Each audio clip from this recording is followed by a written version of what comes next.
Daily Ascent. I'm Molly Carmel, and this is the podcast I always wish existed.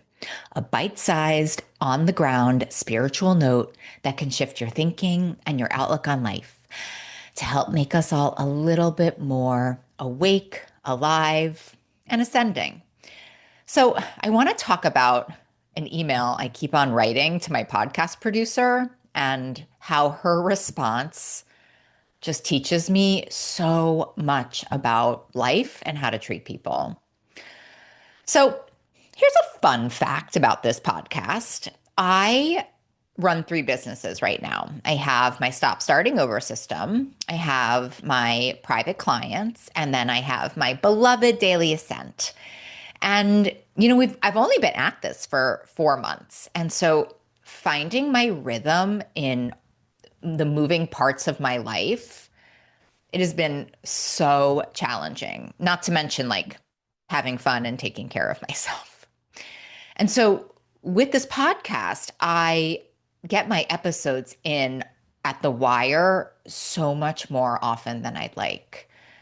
And I feel so much shame about it.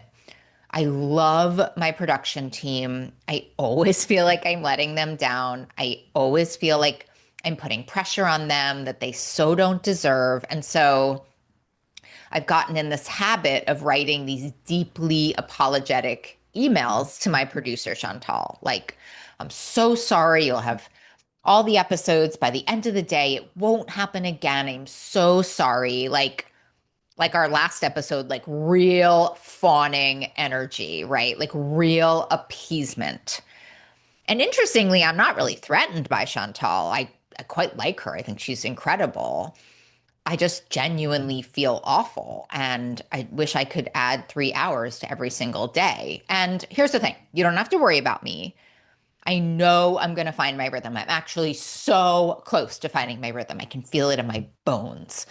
It's just really tricky right now. And so every single time I write this email to Chantal, every single time I see the responding email come up in my mailbox, and I think, oh my God, okay, she's going to be really mad. I open it and Chantal writes back some version of, no problem. Thanks so much. You're doing great. That's amazing. You're amazing. I mean, just every single time, the nicest, most kind, loving words. Never makes me feel bad. Never is like, oh, never sends that email where the words are fine, but you can feel never sends an email where the words are fine, but you can like completely feel the irritation underneath. Like her countenance and her kindness are like a bomb. She's so easygoing. She's pretty unflappable. And she's, as a result, really generous in a way that doesn't feel performed. It just feels like who she is. And so here's the part where I have to be honest about myself. I am not always like that. And when someone is doing something the way I don't think they should be doing it, I can get super ornery. I can be judgmental. I can be unkind. And I know this about myself. I am actually really, really working on it right now. Right now, working on judgment, working on forgiveness. Stay tuned. We'll talk a lot about it on the show. But Chantal, without trying, without giving me a lecture, she's just teaching me something by being herself. She's showing me that there is such a different way to be with people, and a way that's built on trust instead of judgment, and a way that assumes the best instead of bracing for the worst. And so that brings me to today's pocket sage. We've used this pocket sage before, but it's a great one. Rachel Naomi Remen and her book, My Grandfather's Blessings. And she writes, we bless the life around us far more than we realize.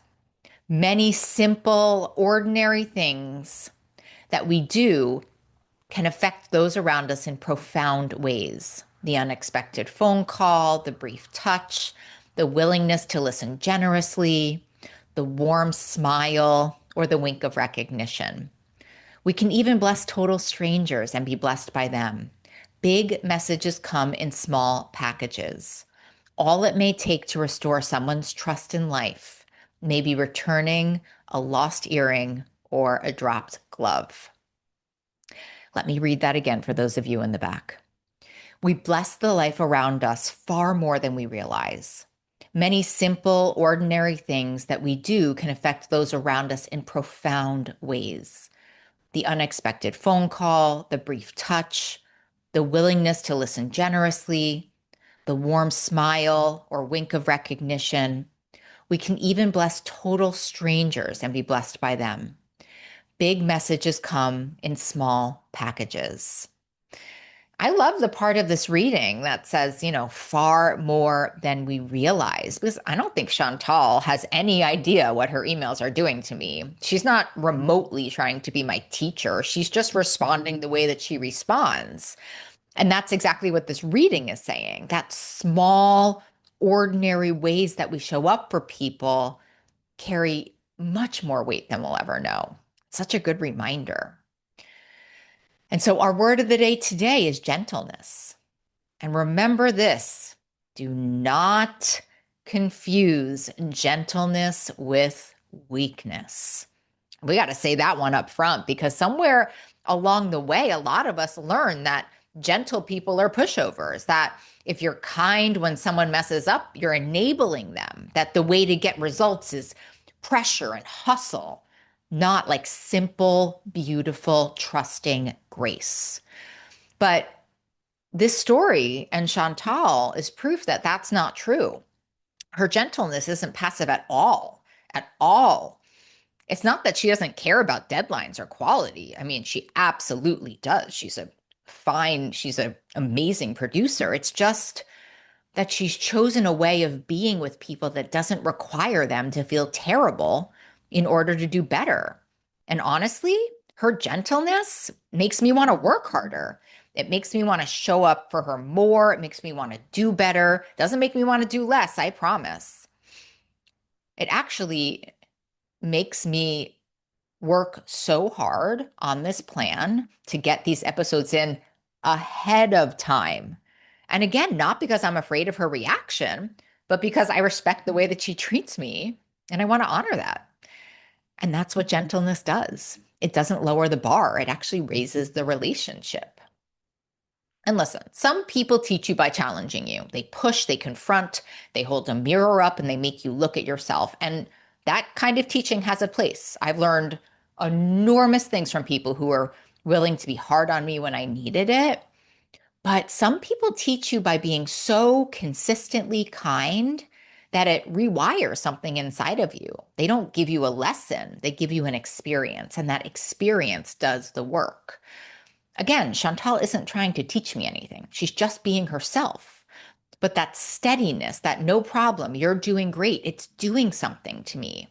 It's showing me what it looks like to hold someone with trust instead of suspicion, to assume they're doing their best instead of like, oh, why is she doing this again? Oh, she's falling short again, right? And to meet someone's shame with grace instead of confirming it. And I want to practice that more desperately, not just with the people in my life who are easy to be gentle with, most of them, but with people who frustrate me, with people who aren't doing it the way I think they should, the ones that I'm tempted to be ornery with. And I'm using ornery. It's a very light word for how I can sometimes behave, if I'm being honest. But here's what I'm learning. When someone consistently meets you with gentleness, it doesn't make you complacent. It makes you want to rise, not out of fear, but out of respect, out of love, and out of this simple desire to match the grace you've been given.